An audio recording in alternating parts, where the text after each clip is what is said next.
Beats by Hype.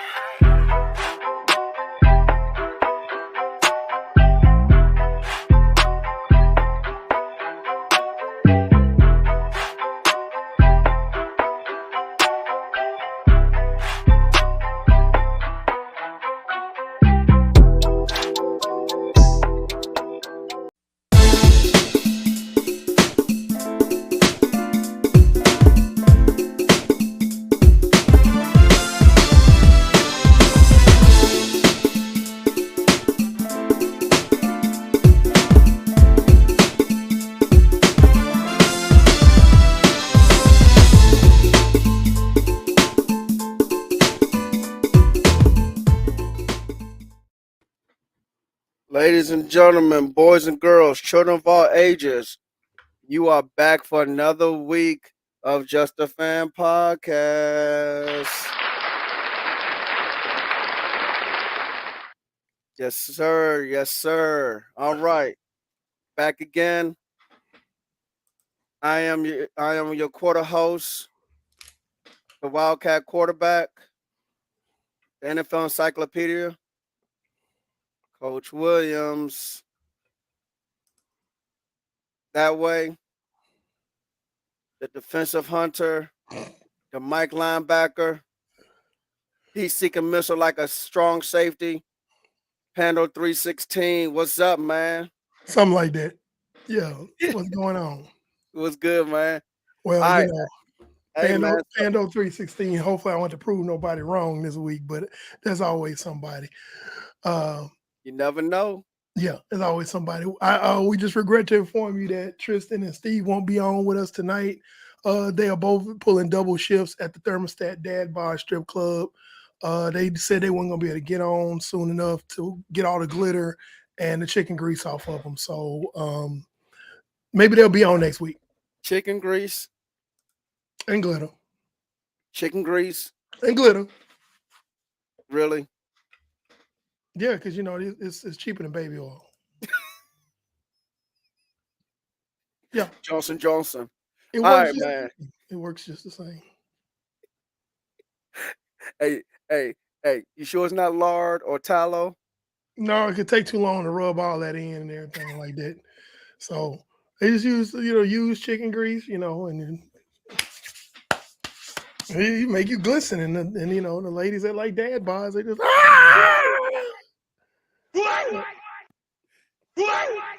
All right, So y'all. Let's just start. I know I ain't got no sense. All right. Hold on, man, because you can mess me up, man. All right. So we had some breaking news today. Now, Eric, listen to this. I know where The you're going. Go Tennessee ahead. Titans, huh? I know where you're going. Go ahead.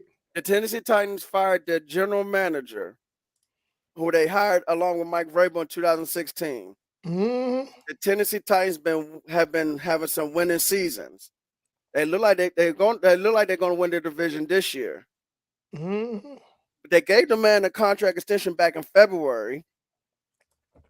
But why are you firing this man on December 6, 2022 after giving him an extension back in February? And the head coach is still there. I'm gonna answer that question real simple for you.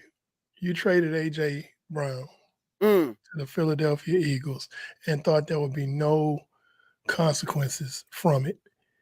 And who did the Titans remind me again? Who did the Titans play this past Sunday? Oh, the Philadelphia Eagles. Uh-huh. And who plays for the Philadelphia Eagles? They used to be a Titan. AJ Brown. And what did AJ Brown proceed to do? I know you don't. You probably got the stats off the top of your head. Maybe you don't. Nah, I know I ain't got the stats off the top of my head, but I know he had a huge game, like over 100 yards receiving, if I'm not mistaken. Mm-hmm. That's how you get fired. Yeah. You trade a guy away, and he comes back into town and proceeds to apply foot to butt and rotate. And then we finding out later on, we also finding out that basically Mike Vrabel was not in favor of this trade. Right. He was very upset about that trade. So that tells you something right there. It's like, hey man, I don't think you should. Oh, shut up. We're gonna trade him. Okay, he gonna come back in and he gonna put something on us. Oh, you don't know what you're talking about, Mike Vrabel? Okay. I'm gonna speak up for Mike Vrabel. You could talk about your trades and you could talk about your wide receivers. Well, Vrabel 316 says he just proved you wrong. So Mm, yeah, that'll get you fired. Because right now the Eagles are the front runners to win the NFC. The Titans they'll probably win that division. But let's be honest, that's what they have is not sustainable. If you can stop the run, you can beat the Titans because they're not a viable passing threat anymore.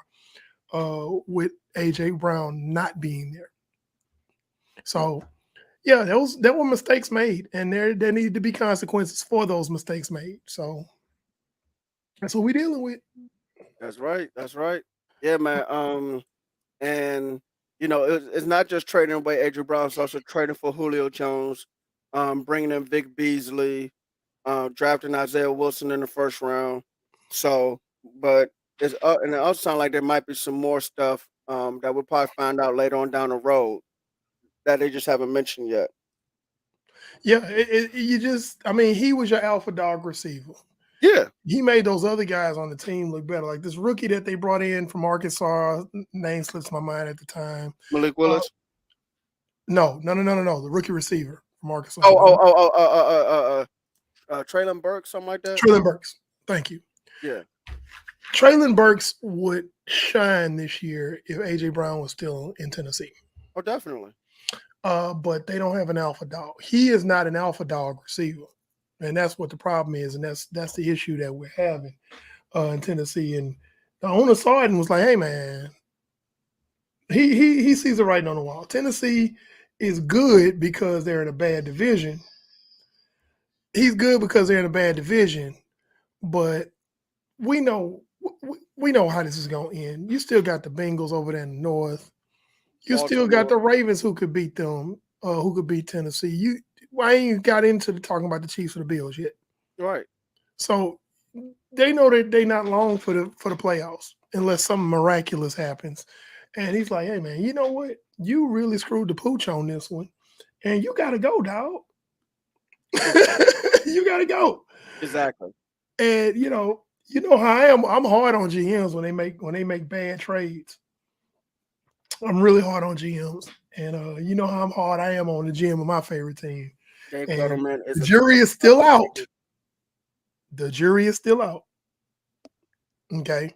On my GM with his decisions that he's made with some trades he's made this year, and I ain't gonna get into that. But yeah, man.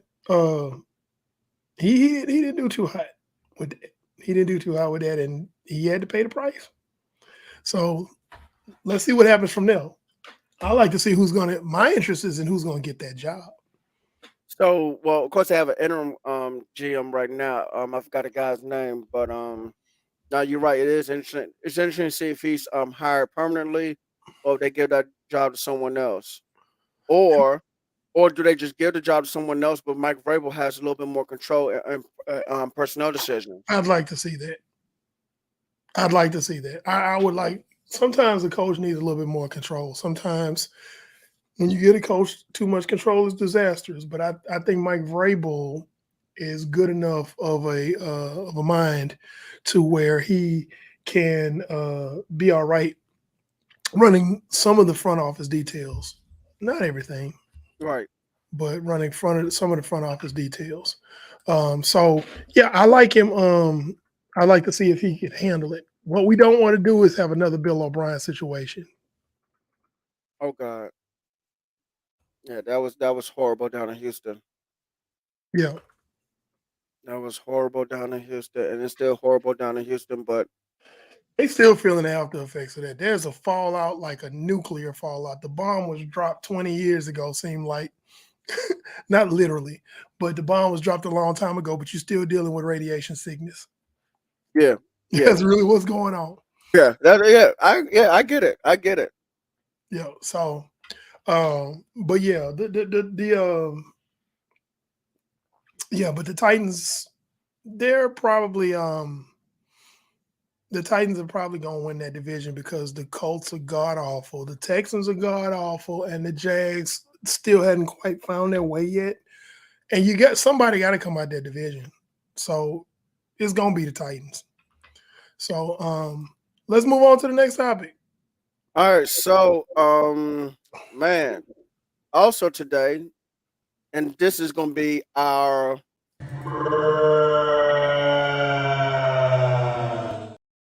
moment of the week. Bruh. So yesterday, the Carolina Panthers have agreed with Baker Mayfield to let him go. Now, because it's after the trade deadline and he's a veteran, he was put on what is called the waiver wire. And so because he was put on the waiver wire, teams have 24 hours to put a claim in on him. Well, the LA Rams put a claim in for him. Now, the reason why I think it's a bro moment is because one, the Rams are not going anywhere this year. Your offense line, I threw dirt on the Rams like what about 4 or 5 weeks ago? you got dirt on them. I got manure on them. Yeah. Your offense line is trash. Your quarterback can't stay healthy. Hasn't been able to stay healthy since the offseason. Your running back doesn't want to be there. Your top two receivers are injured. Your your best defensive player is injured. Your quote unquote shutdown corner is a Shriners Hospital burn unit patient. That's right. And your middle linebacker is what, 2 or 3 years younger than me? Whatever. Right. So my thing is, what are the Rams going to do? And you're going to bring in Baker Mayfield to try to do what? I hope it ain't trying to make the playoffs because misery loves company. If you're trying to make the playoffs, you have San Francisco on top of that division, who's undefeated in their division at 4-0. Seattle's right behind them by a game, and they 3-1 in that division.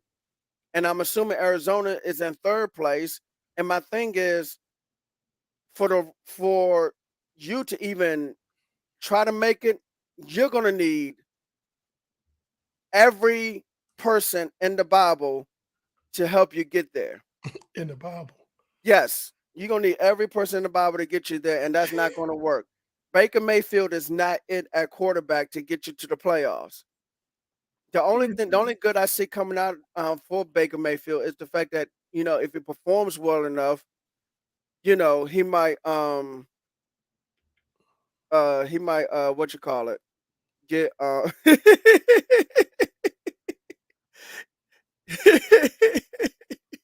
yeah, in the Bible. In the Bible. That's why you need everybody in the Bible, man. And shoot, dang, I lost. He might be able to get another contract as a starting quarterback, but we'll see. But another thing that's dumb on the Rams part is the fact that your cap strap and you got to pay the man $1.35 million to for the remainder of the season. Well, I'm gonna say this. First of all, 1357 says, but the coach is the quarterback. No, he ain't. No. I don't think he's serious, but I think he's just like. No, I know that's sarcasm. I know that's sarcasm, Twan. Shout out to Twan from Chi-Town. But Chi-Town. Yeah, that's my square from the Chi. But yeah, man. Yeah, Sean McVay is getting exposed as a coach. Okay. The front office is being exposed as frauds for all the horrible decisions that they made that I talked about. F them picks. I talked about this during their Super Bowl run that they got lucky time after time again. And I said, this ain't sustainable. And some people argue with me and they were saying, hey, man, but they took care of business, what they need to do. They need to win a Super Bowl. I said, let me ask you something. There's an old story about two bulls standing on top of a hill looking down at some cows. I ain't gonna go into detail, but do you want to run down and get one, or do you want to walk down and get them all? The Rams decided to run down, and now they spent. They done. And I said this was coming. Go back and check our previous episode. I said this was coming, but time after time after bad decision after bad decision after bad acquisition after bad trade, the Rams have they painted themselves into a corner so bad it's going to take several years for them to get out of. Yeah, You because they don't have a lot of cap space. you backloaded on contracts that's You're gonna kill backloaded you. on useless contracts on players who are washed. Yes, Okay. You don't have draft picks because you traded almost all of them away F them picks. for players who haven't rendered you much. Okay. You got Matt Stafford, who, let's be honest, he's washed. Okay. His body's breaking down. His body is breaking down. And it ain't the Rams' fault that his body's broke down like that. His body got broke down like that in Detroit. Sure did. But they painted him like, oh, he the second coming of Brady and this, that, and the other, and so on and so forth, and blah da da da da. And now look at him. He can't even finish the season. Aaron Donald was already contemplating contemplating suicide. He was contemplating retirement. Thank God it wasn't that. He was already contemplating retirement after the Super Bowl season. After this season, if I'm Aaron Donald, I'm going to the house. I ain't got nothing to prove. His Hall of Fame resume is intact. Yes. Okay. So I go to the house. I don't need to do anything. Nope. Jalen Ramsey, again, is the crispiest of crispy critters and still bumping his gums like he's prime time when he was 20. I'm like, no, you ain't it no more, son. You out here getting done by tight ends. You are black toast. It's several seats out here in this stadium, in SoFi Stadium. You need to have one of them, Jalen Ramsey. Yeah. Okay. Cooper Kupp, who's probably the brightest star on their team, is out for the season. What do we do, Rams? We go out and we go ahead and we gonna go ahead and get on the waiver wire and go get a quarterback who was already stinking up the joint so bad that he was not going to be the starter in Carolina, nor was he going to be the backup. But you're going to bring him in like he's going to do something. And I literally saw on Bleach Report, I saw Rams fans saying, yeah. And I'm like, y'all are really stupid. Like, y'all eat cereal with a fork, don't y'all? Like, something wrong with y'all. But first of all, let me back up. What the hell is a Rams fan to begin with? But people who claim to be Rams fans was up there, it's Baker Mayfield. Actually, be honest with you, real quick. A lot of fans that was at those Rams games during the playoffs last year were more so celebrities than actual like true fans. I know that. The only true fans of the Rams are like people who can tell you who Jim Everett is. Yeah. Henry Ellert. People who can tell you who Flipper Anderson is. I was just you just took the words out of my mouth. Now, if you can get on there and talk about that, then you a Rams fan. Otherwise, you ain't real. You ain't real. So, right. But you got some people who are look at the screen now. Rams fans. Those were air quotes for people who are just listening. Those are air quotes. They're quote unquote Rams fans that was excited about this, and I'm like, okay, if you like it, I love it. Congratulations for your race to the bottom. That's it. Right, Eric Dickerson. That's another Ram. Now, Eric Dickerson is kind of, famous. So some people might know about Eric Dickerson, but it's some other guys that were great Rams that a lot of people don't know about. Exactly. Like, so if I bring up the Sackmaster himself, the Deacon, like, oh, I didn't know he played for the Rams. Yeah, exactly. You ain't no damn Rams fan. But matter of fact, don't even just say Deacon Jones. Name the group, the defensive line group. Fearsome foursome. You just good. You can see. Eric was able to answer my question. Merlin Olsen, Rosie Greer, yeah, them guys. Fearsome foursome. So, but like I said, what's a Rams fan? Thank you. Okay, so yeah, that was the bro moment because, like, bro, what you gonna get another expense and you already cap strapped already, really, and like this gonna help your season. And see, the thing is, whatever salary cap space you have left over, a lot of stuff can roll over to the following year. So you just burn $1.35 million bringing this guy in who's not gonna get you to the playoffs. Exactly. And again, not unless you got everybody in the Bible there to help you out. Everybody in the Bible. Oh, So we need matter of fact, I tell you what. Since they're in LA, let's do this the correct way. You remember the old like 1994 movie Angels in the Outfield? Yes, that one. That's what they gonna need. That's what they gonna need. They gonna need angels in the outfield. They gonna need angels on the football field, man. Okay, ladies and gentlemen, normally I'm the crazy one on this one, but Brandon taking the cake tonight, y'all. He on one tonight, y'all. Hey, angels. Hey, look. 2022. Hey, look. Somebody give me a movie director, and a movie producer. Man, I got a storyline. We're gonna drop a movie called Angels on the Football Field, man. We're gonna do the same thing, man. Come on, bring it. They probably Bring it. gonna get Everybody tackled by got to do security, but yeah. it. But okay, so yeah, that was definitely Jesus, Mary, and Joseph. Go and bring Moses out the grave and have him come on.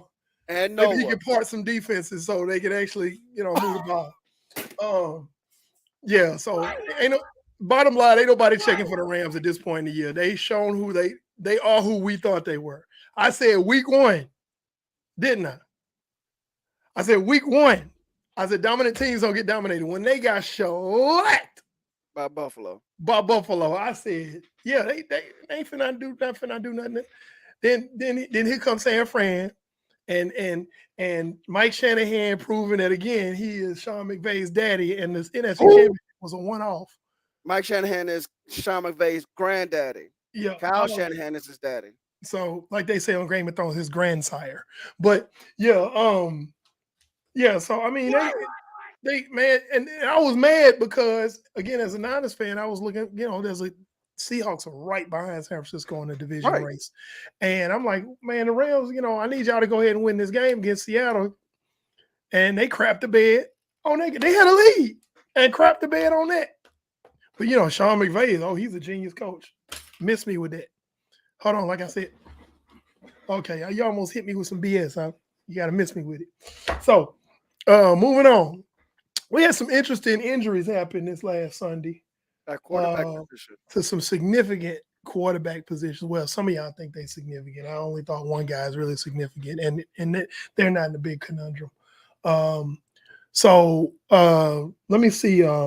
Lamar Jackson had a PCL sprain in his knee and left the game against the who are they playing?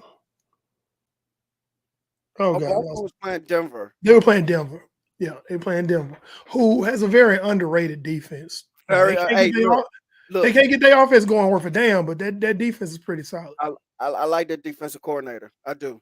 Yeah, that defense is nobody recognizes that they have a good defense because the offense is so egregiously bad. But if you really look at the numbers, they really play well.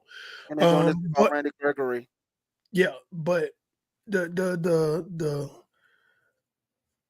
I think this is like a non-issue because we found out that Lamar is going to be out maybe 1 to 2 weeks.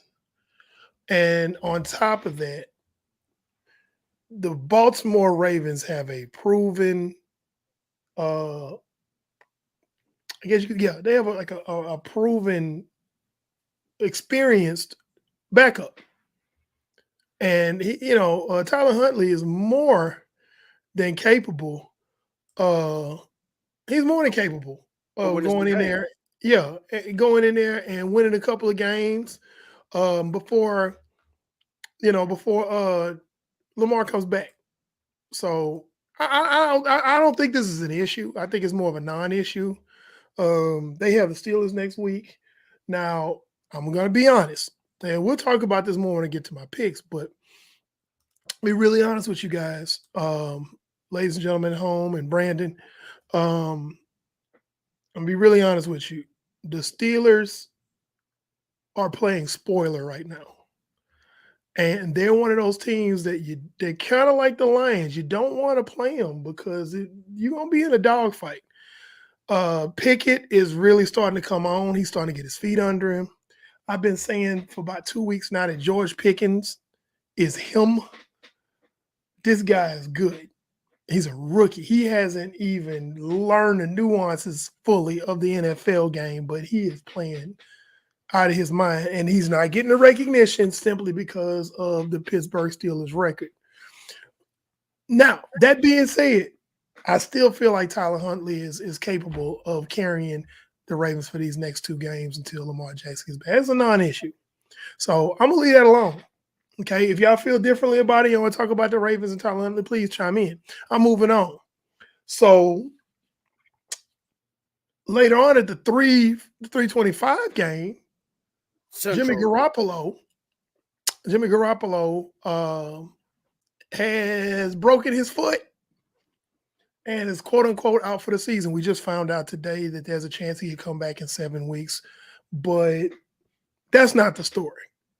Okay, the story is Brock Purdy, Mr. Irrelevant, literally Mr. Irrelevant, pick number 262 in last year's draft, comes into the game and completely balls out. I mean, he does things that Jimmy Garoppolo could not do. He makes throws Jimmy Garoppolo could not make. He was poised under pressure. He was brave in the face of they sent the house after him. Miami's defensive coordinator sent the house the whole. As soon as he came in the game, they sent the house almost every play. They put the pressure on. He stood in the face. He delivered a pass on 3rd and long to George Kittle where he was getting bust in the face and connected with George Kittle. I said, oh my God, who is this kid? Then he turns around. He turns the ball over, but it was on a 4th down. He made the correct read. He had man-to-man on the outside. They were sending the house. They were going for it on 4th down. So he chunked it deep on the 9 route to his outside man who was in one-on-one coverage, which that's the read you're supposed to make. Okay. Jimmy Garoppolo would have taken that sack. Okay. Brock Purdy threw an interception. However, in the grand scheme of things, it was a punt. It was 4th down. And he chunked it deep. It got picked off deep in their own territory. It was a punt. But he made the correct read. That's about the only miscue he had in that entire game. So the question is going to be, what is San Francisco moving forward with Brock Purdy? And I'm sitting up here studying film of this kid, and I don't want to get too excited. I don't, because he's still a 7th round rookie. Okay. He's a 7th round rookie. But the defense for San Francisco is legit. They are it. They're number 1 in points allowed. They're number 1 in yards per game. They are it. So you've got a good running game. You got a good defense. It's possible because you know why? Jimmy Garoppolo got all the way to a Super Bowl and then turned around and went to an NFC Championship with the same type of team. And everybody want to give him credit for it. So my analysis of this about San Francisco is simple. And we're talking about statement games. We're kind of trickling over into statement games. San Francisco made a statement because, first of all, that was the first team that they beat that was a playoff contender this year. Okay? They hadn't played anybody. In fact, they lost some games to some teams that ain't that good. Okay?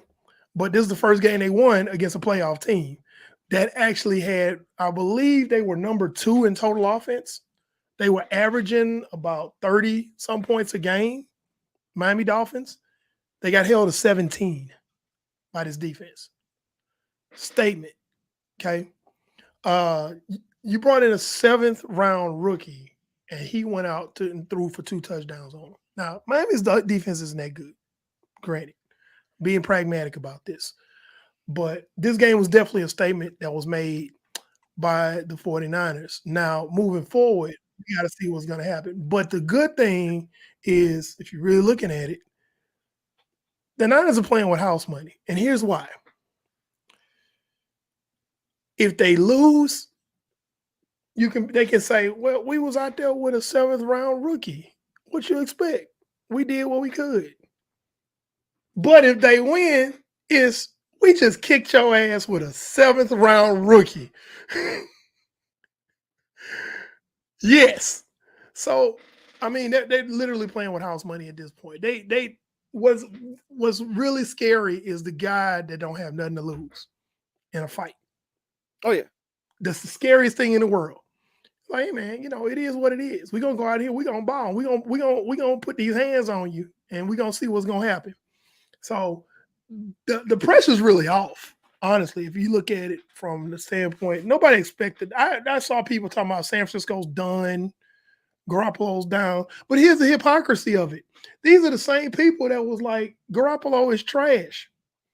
Now, I tend to agree with him a little bit, but you can't have it both ways. If Garoppolo ain't special or he trash and all this other stuff, and now that he's hurt, how are we done? You see what I'm saying? My thing is this, and what Kyle Shanahan needs to do with Brock Purdy is the same thing that Dallas did with Cooper Rush earlier this year. Keep it Simple. Yeah, keep it simple. Because Cooper Rush, you talking about Brock Purdy was 7th round pick and Mr. Irrelevant. Cooper Rush was a rookie free agent when the Cowboys acquired him. And both quarterbacks are smart. Both quarterbacks are limited physically. Very limited physically. And I think that's why Brock Purdy failed so far. He's an undersized quarterback. He doesn't have great arm strength. Right. But he's mobile. See that's going to help too, because he can still do that play action boot stuff. Play action boot stuff, and he'll make the smart decision on who to get the football to. Kyle Shanahan just got called the right plays at the right time, and that's what scares me, is because Kyle Shanahan, and we know we talked about it ad nauseum on other shows. Kyle Shanahan has literally, I keep calling him the dumbest smart kid in the class. You in an honors class and you the dumbest kid in there.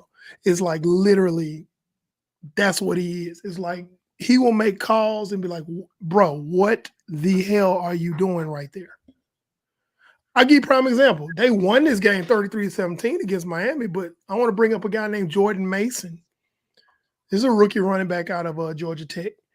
This guy was averaging 7 yards a carry. He only got 8 carries in that game. But you are beating the wall. You running Christian McCaffrey into the wall like some kind of maniac, knowing he's injury prone.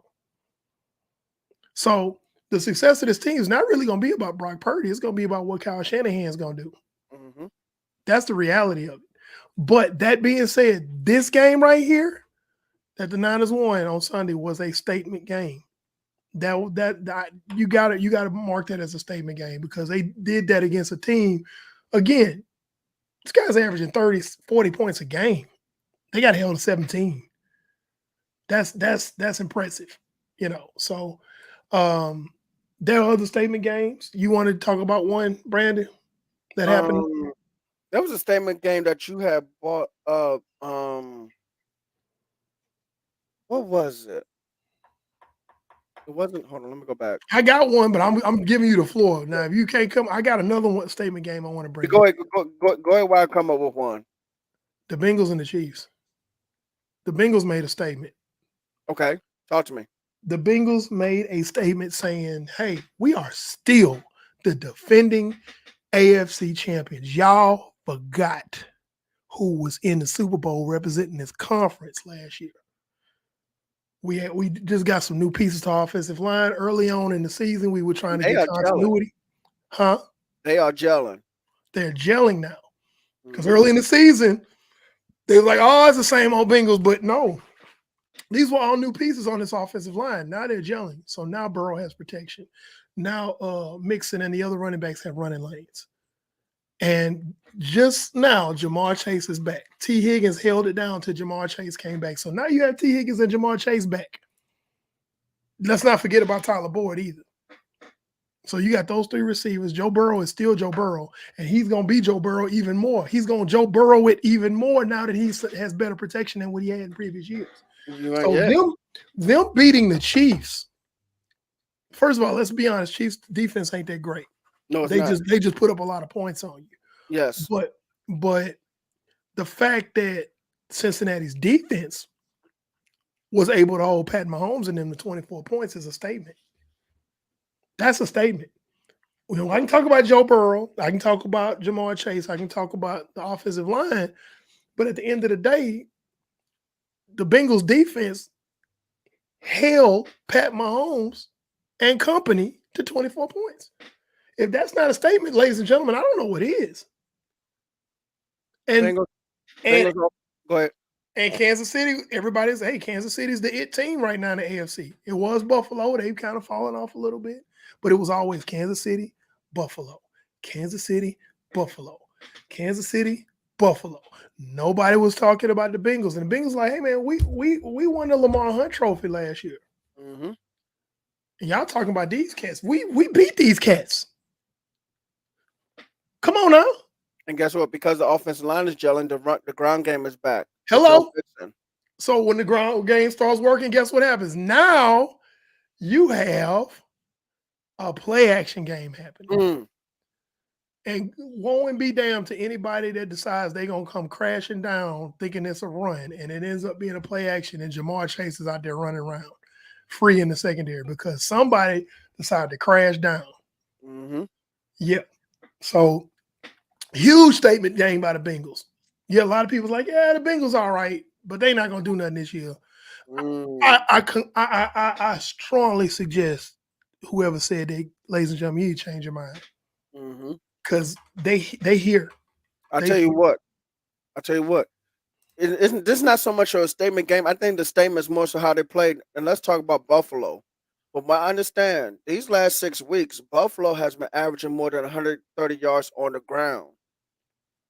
And that's crucial for playoffs because now you won't be asking Josh Allen to throw the ball 45 times every single game. Their running game is coming along. And that was the question about them early in the year. Had the defense, got the receivers, got the passing game. But they don't run the ball. They don't run the ball effectively.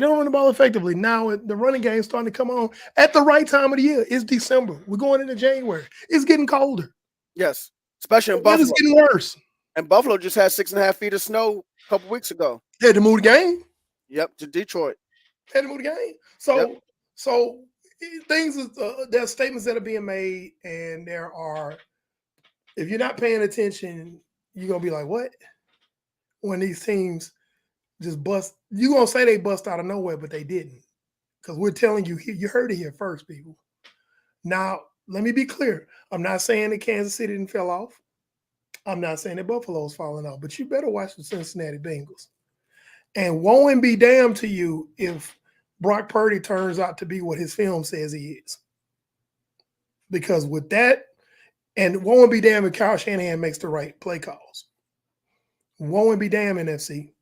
That's the key right there is Kyle Shanahan. Kyle Shanahan is the key to all of that. D'Amico Ryan's doing his job. Oh, they scored on us? Okay, watch this. We finna make these adjustments right here. Try that crap again. Oh, you can't, can you? 3 and out. Get off my field. So the only other thing that would hurt Brock Purdy is, like we say, he's limited physically. So if he has to put the team on his back. Well, not even just put his team on the back. It's more so like if he has to make a certain kind of throw, then it may not end up good for San Francisco. But again, it goes back to Kyle Shanahan. Don't put him in that kind of situation too many times. You don't have to call that type of play. Again, the offense is predicated off of short passes and allowing these monsters with the ball in their hand. There are monsters on this offense when they have a ball in their hands. It looks like they're going to get stopped short of the line of game. They pick up 4 or 5 more yards. Deebo Samuel, Brandon Ayuk, George Kittle. We don't talk about Jawan Jennings enough. They call him third and Jawan because most of his catches are on third down and he converts them.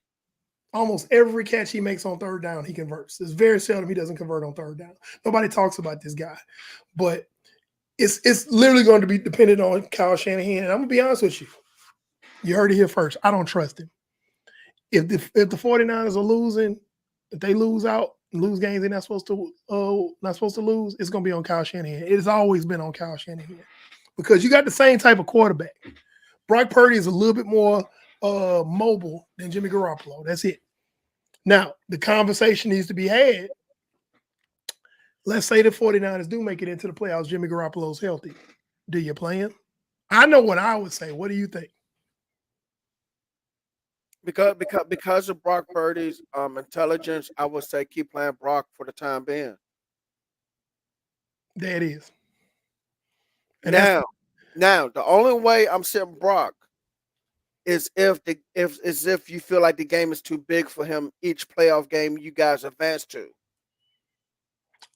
Let me tell you something. We in playoff mode right now, just like last year. The 49ers can't afford to lose any games. I should be honest with you. I think almost every team this year is in playoff mode Yeah, because except the Dallas Cowboys because they playing cream puffs every week. Like I think there was a comment somebody said, "How about the Cowboys? What about them? You playing cream puffs?" Like if I go into a karate class with fourth graders and kick all their tails, that don't make me special. I'm 230 pounds. I'm supposed to whoop the hell out of some fourth graders. Like you got people hooping and hollering. The Cowboys, you supposed to put 50 on the Colts. You got Jeff Saturday coaching them. Man, sit down somewhere. So you got teams that's doing that. It's like those aren't statement games. You just doing what you're supposed to do. You just treading water. Give me a statement game. You want to talk about Dallas making a statement game? Beat the Eagles. Then we'll talk. Get into the playoffs and make it past the first round, then we'll talk. That's it. So yeah, you got to be careful about talking about statement games because I mean they would. Oh guys, social media was lit up like, oh we didn't boy. Like please stop. You beat the Colts. They play the Texans this week, man. I know who they play this week. Like and they gonna beat the hell out of the Texans. They gonna skull drag the Texans for everything they were, but the Texans actually might play some better defense. But they gonna beat the Texans by 2 or 3 scores. And they're going to be hooping and hollering again. And like, hey, man, stop, bro. Stop. Like, right now, the Cowboys only have one threat to them the rest of their season. They are going to cruise into the playoffs because they playing cream puffs. They playing JV teams. The only other team that is a threat to them right now is the Philadelphia Eagles. And consequently, same thing with Philly. The only other threat to the Philadelphia Eagles is the Dallas Cowboys. That's it. They're going to cancel each other out. So Dallas is probably not going to lose any more games except for maybe when they play Philly. The only thing I'm going to respond to this real quick. The only thing about Minnesota is Minnesota to me is just overrated. Highly overrated. Minnesota almost lost to the Jets this week. Kirk Cousins is not it at quarterback. The new head coach, Kevin O'Connell, is making Kirk Cousins look way better than what he is, along with Justin Jefferson making him look way better than what he is.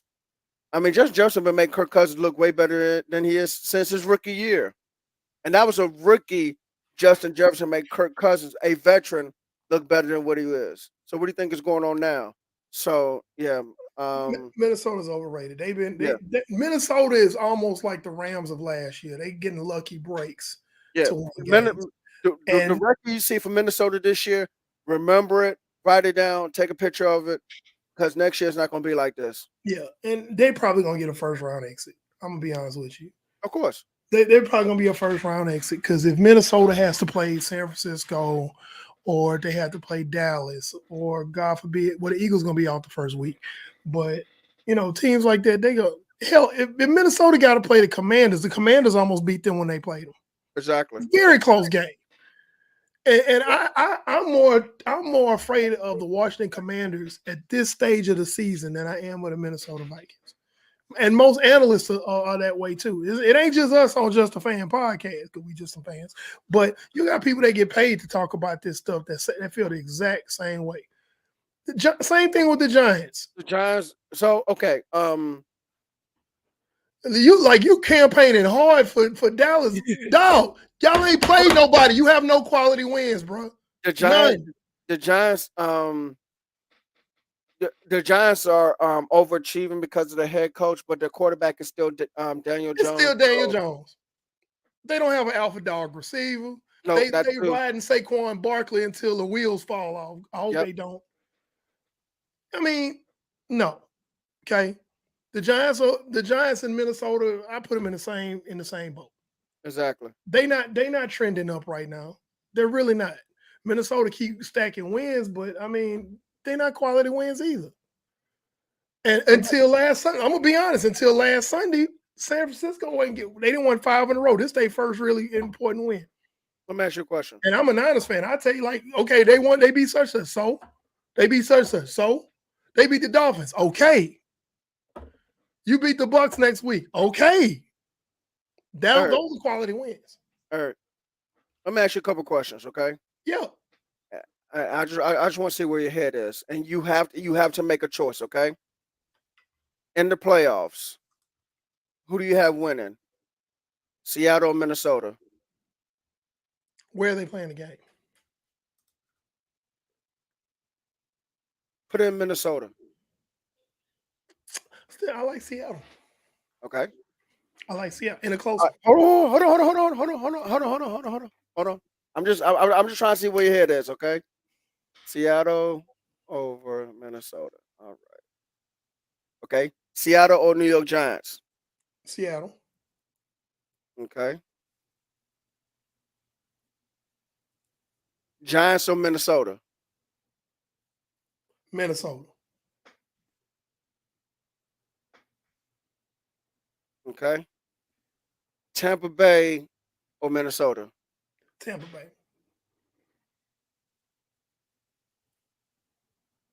Tampa Bay or Giants? Tampa Bay. Tampa Bay or Seattle? That's a tough one. That's a tough one. Where they playing? Put in Seattle. Seattle.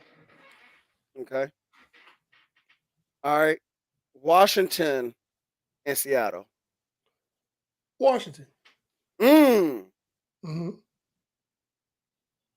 Mm-hmm. Washington, Tampa Bay. Where they playing? FedEx Field. Whoo, that's a tough one. That is a tough one. Because guess what? We saw that game. And Washington almost won that game. Okay, so all right, cool. Yeah, I just want to see where your head is. That's I just a want to see where tough your head is. one there, man. That's one of the pick'ems. We were making a pick. Oh, we go. Hold That's on. a tough one.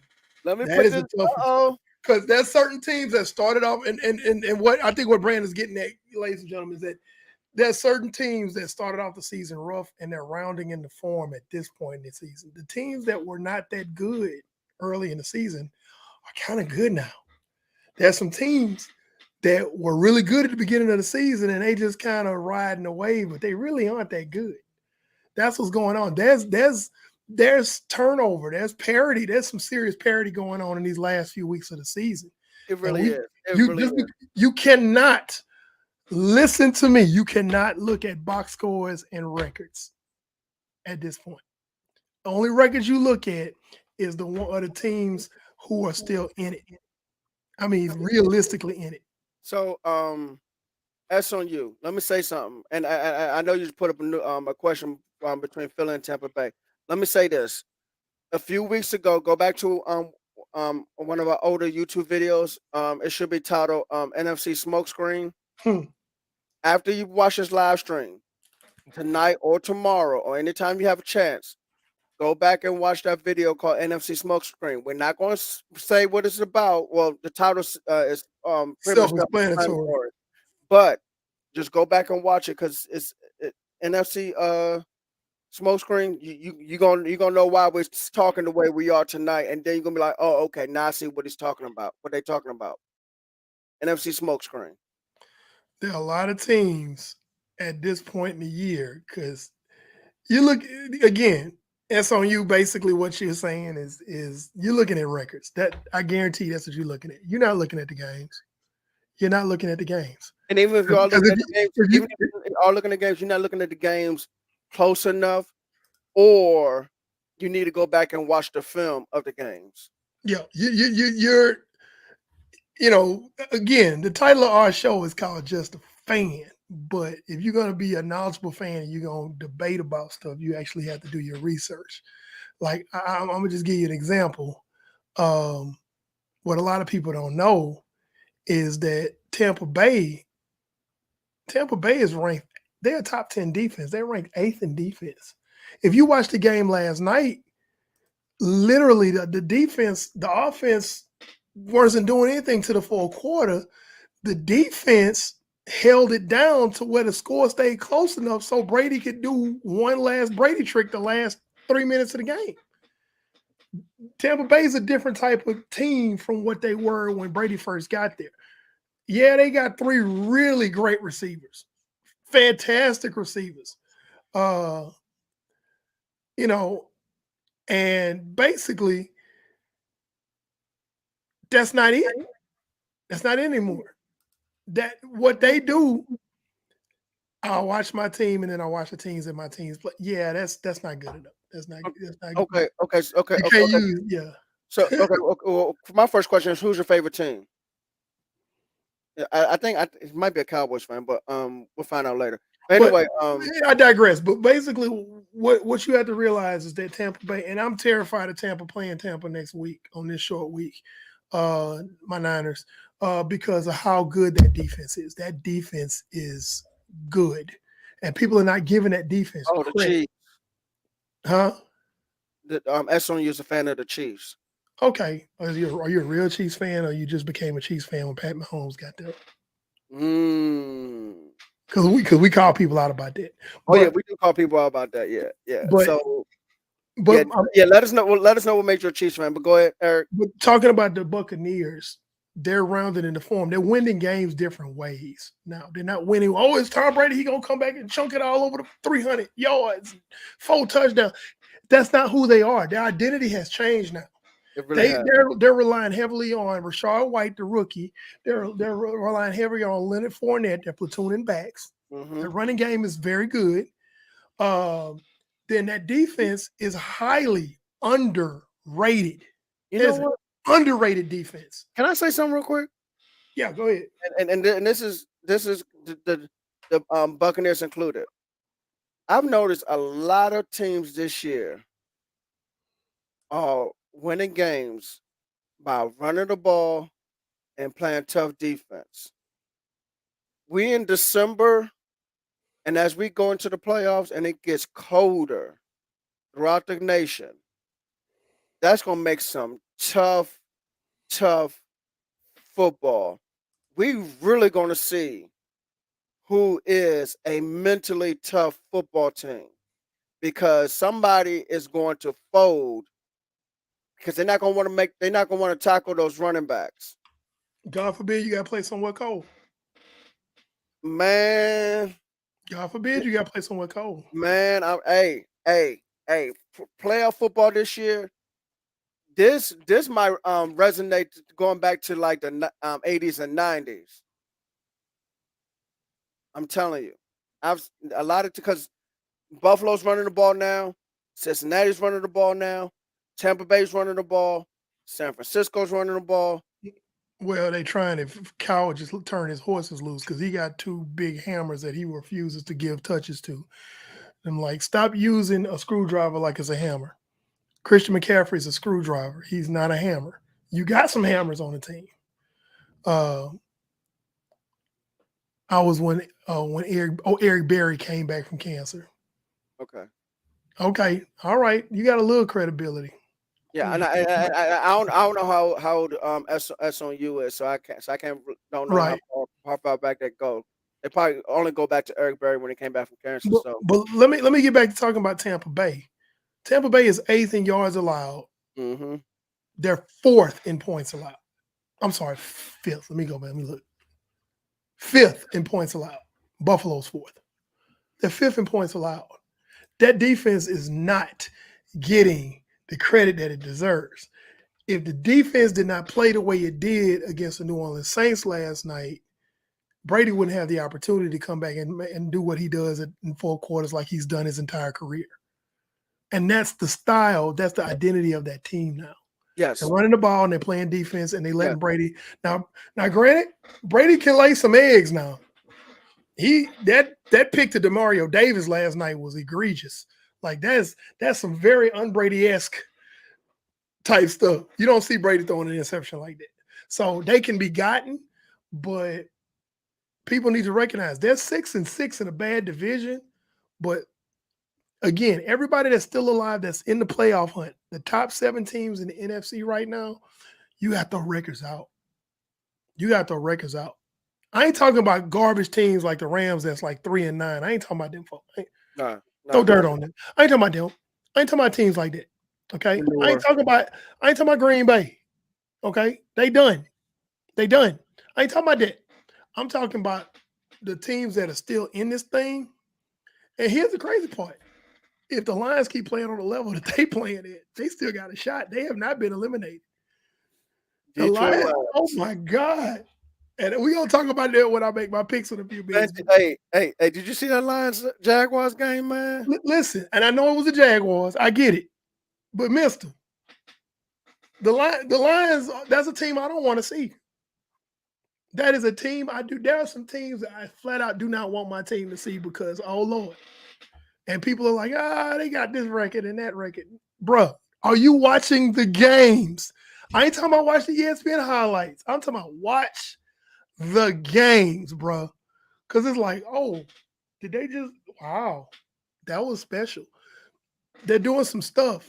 So there's some teams that's outside the dark horses. Those are the scary teams.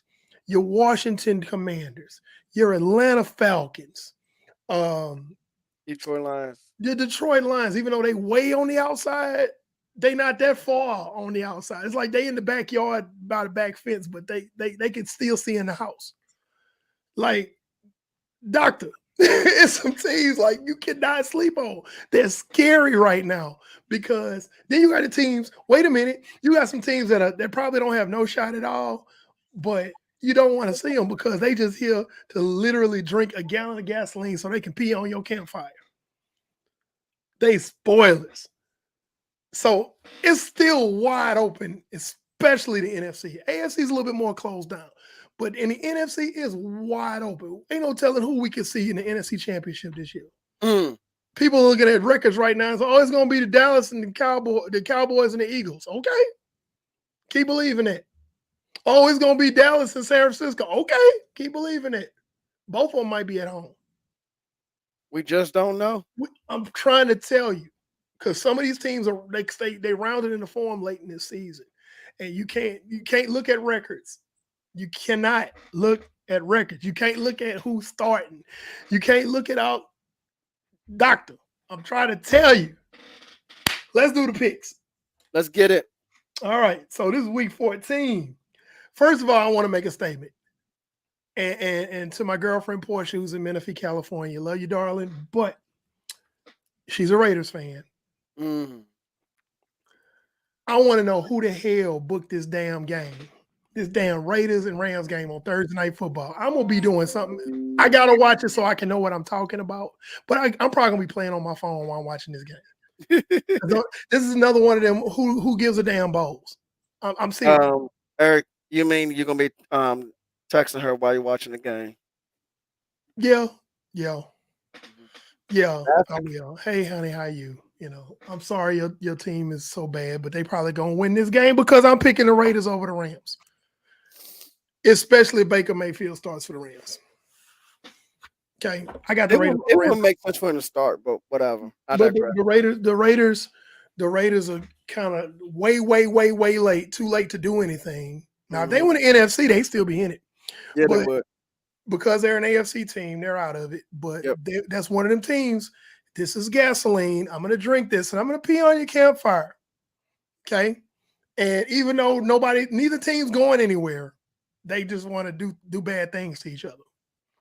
So the Raiders are going to go over into LA to SoFi. They are on a roll, honey. You're absolutely right. She says my Raiders are on a roll. They're on a roll. They're on a roll to the draft next year. That's what they trying to, that's what they on the roll for. They on the roll to the offseason. I'm sorry. But they're going to beat the Rams, though. They're going to beat the Rams. All right. Moving on. Here's my upset special of the week. We already got the upset special. Let's go. Let's get it. Give me the Lions over the Vikings. The who over the who? Lions over the Vikings. That's not upset. Most people who just look at box scores and records them, that's upset. That's not upset. But yeah, go ahead. Go ahead and talk. The Lions could easily win this game, guys. Oh, yeah. Yes, sir. Okay. The Lions have a solid defense. They got a bunch of no-name guys nobody's ever heard of flying around, knocking people's heads off. Amon St. Ra, Amon, how you say it? Amon-Ra St. Brown, that's his name. Amon-Ra St. Brown, if he was on another roster, he would be a household name. Man, can you His- imagine that dude in he is Kansas him. City or San Francisco at wide receiver? No, I wouldn't say San Francisco. We don't throw the ball that much. But Okay, Kansas City Kansas or City, yeah. Buffalo, yeah. yeah, Oh my God. Yeah. He's him for yes, real. And Jared Goff is playing probably some of his best football right now. ever, In his career. ever, You know, even better than the year that he went to Super Bowl and lost. and I think that's scheme, honestly. I really think it's scheme. Of course, it's game. Well, and I just said it. Detroit's another team that runs the ball and plays, and they can score, but they run the ball too. So I like the Lions for the upset. The energy that's in that room that Dan Campbell, in that building, excuse me, that Dan Campbell's brought in there is infectious. And even if they don't win this game, they finna it. The Vikings ain't finna run away with this. No, the Lions not gonna at give all. them hell. Yes, We might see some injuries on the Viking side of the ball before this game is over because they gonna play you. That doggone Aiden Hutchinson. I swear, I see 97. I'm looking, okay, that's Nick Bosa. No, okay, it's Hutchinson. He's that same level of high intensity player. He might be defensive rookie of the year. He could very well be.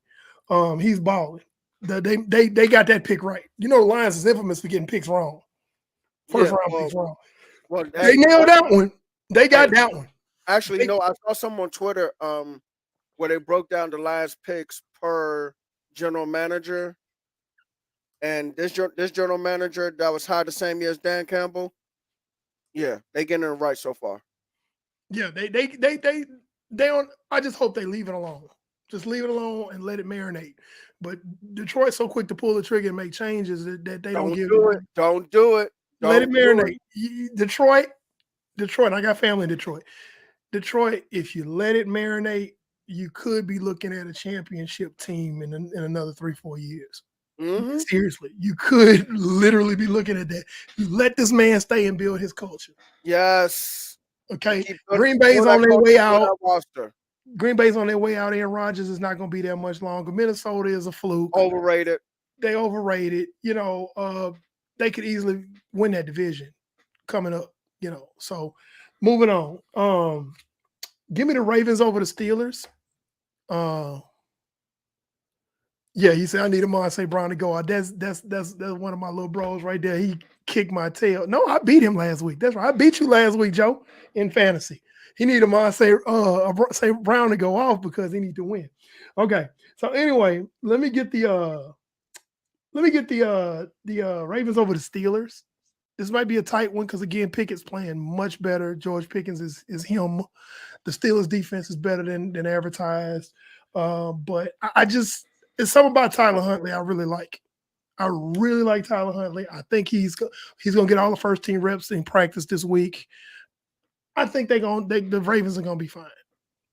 Because if he gets them to at least 60 yards of the field goal, Justin Tucker is automatic. And the question is gonna be the Ravens defense. That's really what it's gonna be. Because that's not the defense. That's not your daddy's Ravens defense. That's the only knock. So moving on. Give me the Bengals over the Browns. This is a pick'em game. It's gonna be a little bit tight. AFC North Division games this week. Huh? We have 2 AFC North Division games this week. Yes, sir. Yes, sir. And because it's a division game, it's gonna be kind of tight. I still like the Bengals doing what they do. Oh, yeah, of course. And we're finna find out just how much that offensive line of the Bengals is jailed because Myles Garrett is still him. He's still that dude. So, but I still like the Bengals. If what they're gonna have to do, because we obviously saw a rush from Deshaun Watson. The man hadn't played football in 700 days plus. So what they're gonna have to do, if I'm the Bengals, is force the Browns into a shootout. If you can force them to get into a shootout, we're gonna find out if Deshaun Watson and knock some of their rust off. And I think right now is the time to try that. I wouldn't try that after Deshaun had played a few games, but right now I would try that because the Bengals are equipped for a shootout. Yes, they got all the ammunition and the weapons. But if you get into a ground and pound game, it's going to be a real close game because the Browns still got Nick Chubb and they still got Kareem Hunt. Yes, sir. So, and they can run it. Run.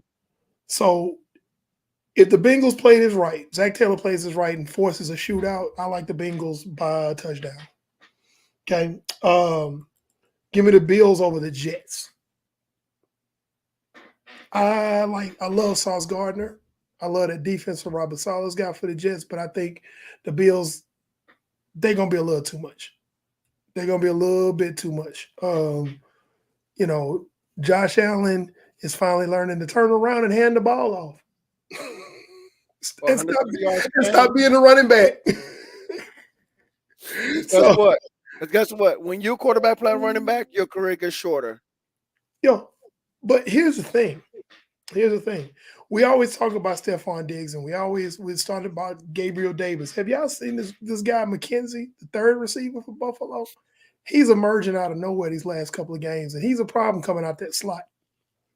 He has proved himself to be a problem, and I think, like Joe said, Bill's offense is lethal. You got all these receivers. Let's not forget about the tight end Knox that just got a big extension, and he's playing like he's still trying to earn his money. So there's so many weapons. Yes. And I don't think the Jets are equipped for that just yet. A few more draft picks from now, yes, they will. Yes, they will. A few more draft picks. Mike White is playing great. I think Mike White should probably be the starting quarterback for the Jets moving forward. But I still like the Bills. I like the Bills in this one. I can't go away from that. Okay, so this next game, this is my. If you're playing the music, I can't hear it. Stone Cold Lock of the Week. I couldn't hear anything. You couldn't hear my music, man? That's the second week in a row. For real? Yep. I tried telling you that last week. I couldn't hear it. Oh, that hurts my soul, man. All right, we're going to work something out. All right, so that was my Stone Cold Lock of the Week, and that's the Cowboys over the Texans. I mean, the Texans are playing inspired defense. Lovie Smith got that defense playing really well, but I just can't trust. I can't trust the Texans offense unless because Pierce runs the heck out the ball, and Dallas's weakness is stopping the run. At this point, Dallas is allowing about almost 150 yards rushing on the ground a game, close to it. So, it's questionable. Okay, they lowered it. It's like 130 yards a game. They're allowing 130 yards a game on the ground, averaging, and that puts them at basically like 20. They're like 25th against the run. Dallas's defense. So Houston's got to have to run the ball heavily. They're going to have to run the ball. Yeah, what Dallas needs to do, because Kyle Allen's the starting quarterback, they just need to get up by 14, 17 points immediately and just force a shootout. Yeah. Force a shoodak. Mm-hmm. Dallas is going to have to force a shootout. And if they do force a shootout, now I'm going to tell you right now, if Dak has been very careless with the ball this season. He's been extremely careless with the ball. I think he's averaging an interception a game since he started back. Pretty much. Yeah, he's averaged. I don't know. I think it's more than that. It might be like 1 point something interceptions per game. This Houston secondary is very good. They underrated with Stingley and Petrie. Right. Now that being said, Houston just not that good right now. No. And Dallas is going to win that game by probably about 14, maybe 21 points, I can see, because they're not going to be able to keep up, especially if Dallas does the right thing and forces a shootout. If they force a shootout with Houston, it's going to get really ugly. It could get as ugly as the Colts game. Dallas is playing the AFC South this year, and there are no good AFC South teams outside of Tennessee. Tennessee might give them a run. But this is going to be another one of them cream puff games. This is me walking into my son's karate class and punching a bunch of 10-year-olds in the face and acting like I'm the UFC champion. That's basically what's going to happen. And we're going to hear about it for another week. Where them boys? And like, bro, you beat the Texans. Stop it. We expect you to win out the rest of the season, maybe lose to the Eagles, but win the rest of your games. So that's my Stone Cold lock of the week. I got Cowboys over Texans. All right, give me the Eagles over the Giants. Again, Daniel Jones is the quarterback. I'm gonna say something right now. I agree. The Giants cannot afford this loss because they tied with Washington this past Sunday, Oh, Washington finna overtake them. and they play Washington the following week. And Washington's going to beat them. The Giants You heard cannot. it here first. I'm making my pick for next week. Washington gonna beat the Giants next The week. Giants cannot afford to lose to Philadelphia on Sunday. They cannot afford. I don't care. I'm not a fan of the Giants, but I'm saying from what I know, from what I've seen, the Giants cannot afford to lose against Philadelphia. Hey man, you preach it to the choir, but you know what? I can't exactly afford this high light bill when my son leave all his lights on in his room, but I still gotta pay it. I'm just saying. They can't afford it, but they gotta pay it. They gonna lose that game. I know they are. Again, their only hope, and people was telling me off the air about my picks is like, hey, let's talk about ways that the other team can win, even though you made this pick. So here we go.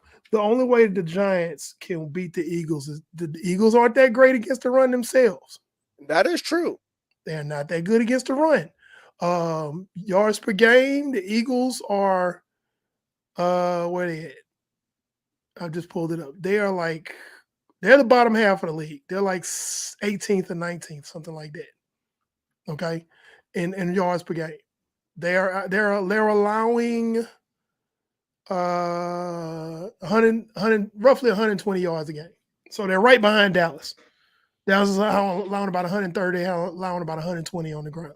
So they don't defend the run very well. Nope.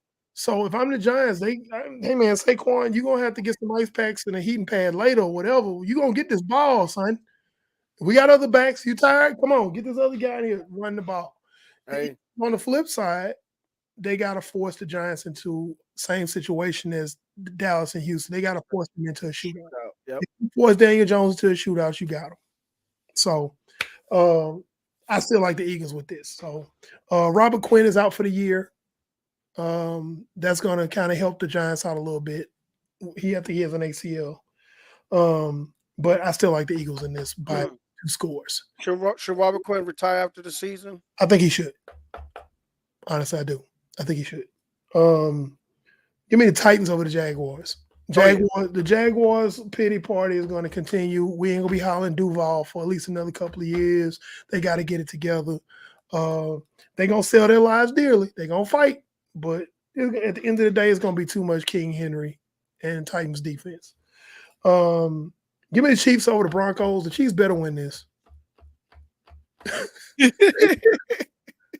The Chiefs better win this. Okay, the Broncos defense is good, but their offense is abysmal. Again, force a shootout. I can see the Chiefs winning this 17-0. Force a shootout. I can live 17-3, something like that. But again, same strategy, force a shootout. Yep. The way the Broncos could win this game is basically just pray. That's it. Or Seattle Russell Wilson shows up. Or them Angels in the outfield. But yeah, unless Seattle Russell Wilson shows up, I don't know. But yeah, I got the Chiefs over the Broncos. And that's the only reason why this wasn't my Stone Cold pick of the week was because of the Cowboys eviscerating the Texans on Sunday. I thought Nathaniel Hackett would have been fired yesterday. I thought he would too. But wait, it's coming. All right. Oh, you know what? Probably because they only lost by 1 point to Baltimore. Okay. Yo, they fought hard. Okay. So give me the Seahawks over the Panthers. As much as I would love the Panthers to win this game, I just don't see it. I don't even know who's starting for the Panthers now. It's been a quarterback musical chairs all season with them. Who is the starting quarterback? Now it's either Sam Darnold or PJ Walker. It's definitely not Baker Mayfield. If PJ Walker starts, they got a shot. If Sam Darnold starts, they don't have a chance. Seattle's gonna beat them. And the crazy thing is Seattle's like They've drawn all of the easy teams at this particular point, and it's like, man, I hate y'all so much because y'all getting these easy games and y'all staying right on the Niners' tail. So I see the Seahawks winning that game. Now, something to keep an eye on: Kenneth Walker left the game last week with an injury. We don't know if he's going to play or not, but they do have other backs in Seattle, and they can win The it. offense line's gotten better. And the offensive line has gotten better. They hadn't seen any real significant pass rush, mind you, but they have gotten better. Give me the Bucks over the Niners. And again, this is why I'm doing this, why I'm picking this. Tampa Bay's defense is ferocious. Yeah. Brock Purdy played phenomenal against Miami. Miami's defense, I think, was 29th, something like that. It wasn't very good. Okay. Todd Bowles has Miami's game film, and he's going to watch. He's going to pay attention. He's going to say, okay, this is how we can get to this kid. Todd Bowles is a great defensive coordinator, and he's going to cause some problems. Now, This is a chess match between Kyle Shanahan and Todd Bowles, and because Shanahan on paper should easily win this, I'm picking against him. Because typically Shanahan screws up stuff that he should easily win. And the thing, but it's going to be, we know it makes things worse. It is literally going to be hard to run that football because Vita Vea and Hakeem Hicks, that is two tough guys to move. But here's the thing, and this is why I say Shanahan will screw this up. Christian Wilkins is probably the best defender in that front seven for Miami last week. The majority of the runs that San Francisco had were dead up the middle. You run away from a big old defensive line and make him chase you, wear him down. We're outside zone team. But because Vita Vea is sitting right there in the middle of that defense, Kyle Shanahan will take little bitty Christian McCaffrey and try to bang him up the middle with Vita Vea. This is what he'll do. This is why I'm picking the Bucks. Now, if Shanahan does what he's supposed to and runs that outside zone scheme and makes Vita Vea chase you all over the field, then we got a chance. Okay. Especially like okay, if you let's say you're on the left hash, which means the left side of the offense is in the boundary and the right side of the offense is in the field. If Vita Vea happens to be lined up on the boundary side of that defensive line, man, you better stretch that thing all the way out to the field side, man. Make him run. Make him run after you. Wear him down. Make him run. That's another thing I understand. Yes, he's a great nose tackle. Don't get me wrong. But that dude's 350 pounds. And he's faster than most 350-pound men. And I get that. I get that. However, make that dude run for 4 quarters. He ain't running for 4 quarters. I promise you. Now, I don't know if Tristan Wirfs is going to play for Tampa Bay, but the pass rush needs to be on one for the 49ers. And even though Nick Bosa is currently leading the league in sacks, 14.5 right now. Okay. Even though that's happened, there are times where the defensive line disappears. The defensive line just straight up disappears. And that's a problem. They got to be on it the whole game. They got to be, because Brady can't move. He's a statue. Wherever he drops back at, that's where he's going to be at. Yep. So you need to run to a point. Yes. Find that point where he's backing up to and go to it. Yes. And find quarterback, kill quarterback. That's it. And you got to get in Brady's face and bang him up and make him say, I quit. Which he never does because his wife tried to do that. He still, no, you got to go. I ain't quitting. Tom, you got to quit. I ain't quitting. You can go, though. One monkey don't stop no show. That's what he basically told us. So, yeah, you're not going to make Tom Brady quick, but you can definitely put him on the ground. Get him on the ground. Get Tom Brady on the ground. I'm not so much worried about the running game of the Buccaneers right now because, again, 49ers are number one in run defense. But when he drops back to, you got to force him in the passing situations, and you have got to get him on the ground because the secondary is a weak link of the defense of the 49ers.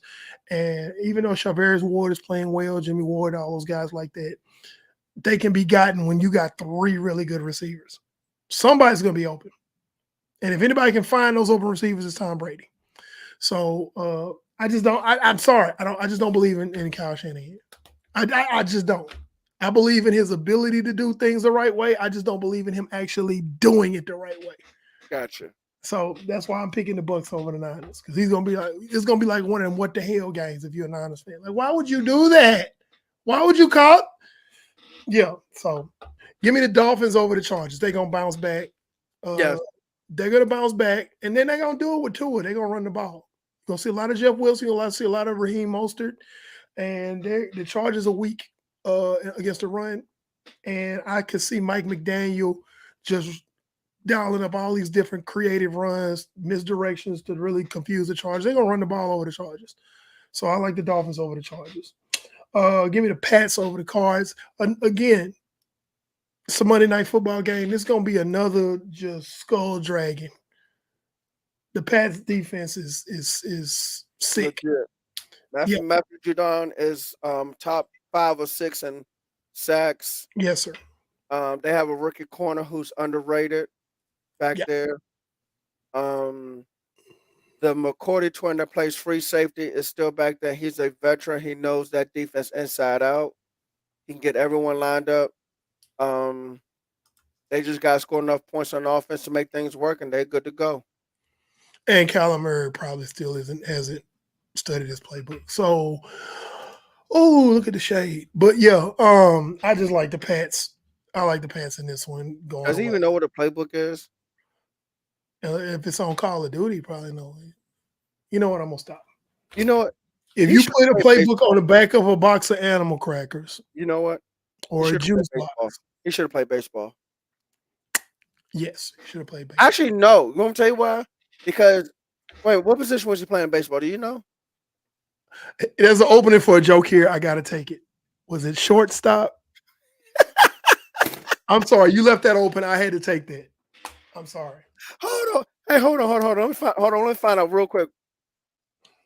Go ahead and review your picks. Okay, so going over the picks again: Raiders over Rams, Lions upset special over the Vikes, Ravens over Steelers, Bengals over Browns, Bills over Jets, Cowboys a stone cold lock of the week over the Texans, Eagles over Giants, Titans over Titans over Jags, Chiefs over Broncos, Seattle Seahawks over Panthers, Bucks over Niners, Dolphins over Chargers, Pats over Cards, and we out.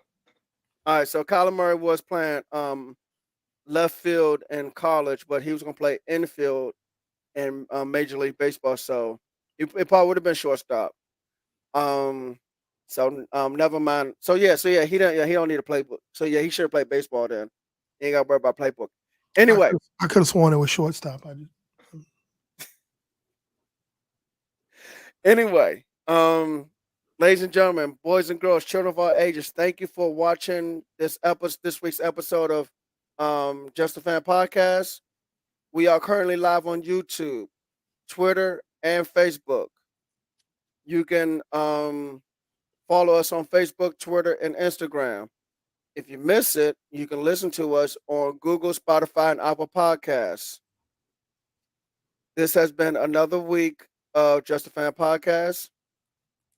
That is the defensive hunter, Mike Linebacker, Panel 316. I am the NFL Encyclopedia and Wildcat quarterback of this thing, Coach Williams. And instead of saying peace for good night, I am going to do this for good night. Good night, everybody, because the Rams need angels to help them get to the playoffs. Oh, God. Why are you playing? Angels in the Outfield, 1994. I need a movie director, a movie producer, so that way I can produce this movie. I'm not. I can't. Angels on the football field. Mm-mm. Good night, everybody. Peace.